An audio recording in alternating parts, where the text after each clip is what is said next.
Today we're talking about what it means for leaders to be all in. Let's do this.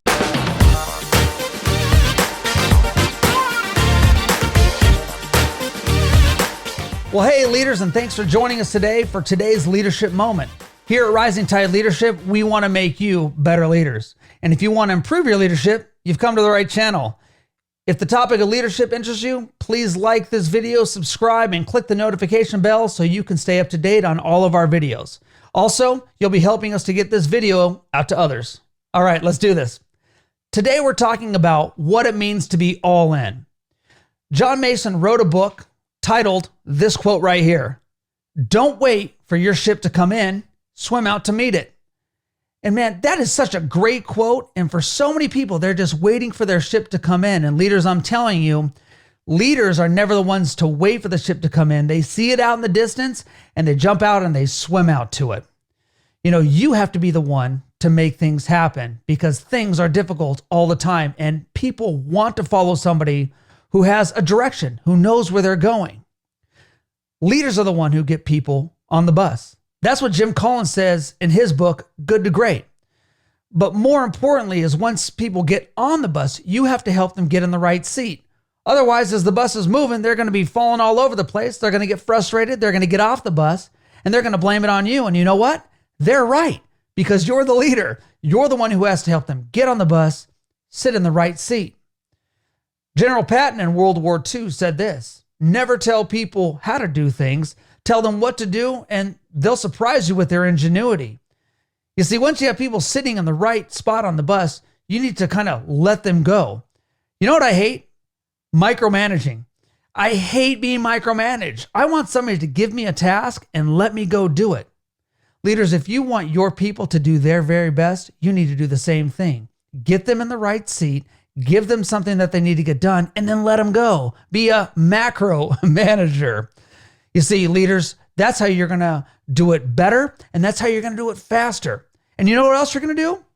You're going to give more clarity to situations because leaders, you need to get rid of uncertainty as much as possible. Now, you're never going to be able to get rid of all the uncertainty that's going on in your company, but you can bring more clarity. Remember, as the uncertainty meter rises, the clarity meter has to rise as well to help your people. Let me ask you a question. Do you foster a culture where people are looking to commit to the process because they are gaining more clarity from you? That's our hope for you.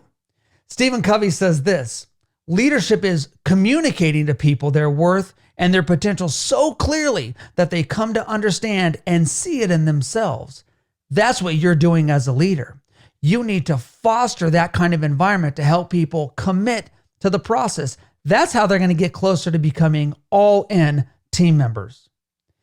You see, effective leadership breaks the mold of just rewarding people for doing whatever's in front of them, but giving them more a willingness to move beyond that into uncertain territory. When your people start moving into that uncertain territory, you know you're doing a good job. Help them think creatively. You see, effective leaders encourage others to have their own ideas. You need to be the most open-minded person on the team. Create that climate. Help people express their ideas and themselves even more. Leaders are always the first ones then to make the decision. And as soon as you make that decision to be all in, your people are going to want to bring those ideas to you, to the table, so that others can see and benefit from them. Michael Jordan said this: "The heart is what separates the good from the great." And as you help bring people into that process, you're going to help them go from good to great because those ideas all collectively are going to make the team better. And I want to leave you with a second question today, and it's this: have you given your decision to long-term success enough thought?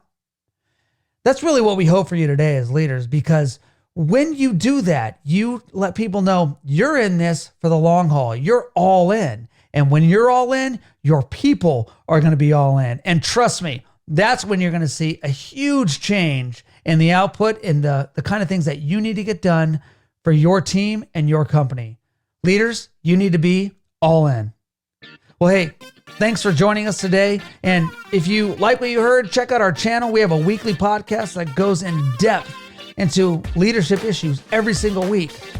And hey, we know you have a lot of leadership stuff to choose from, and we know that your time's limited. So thanks for hanging out with us just a little bit today.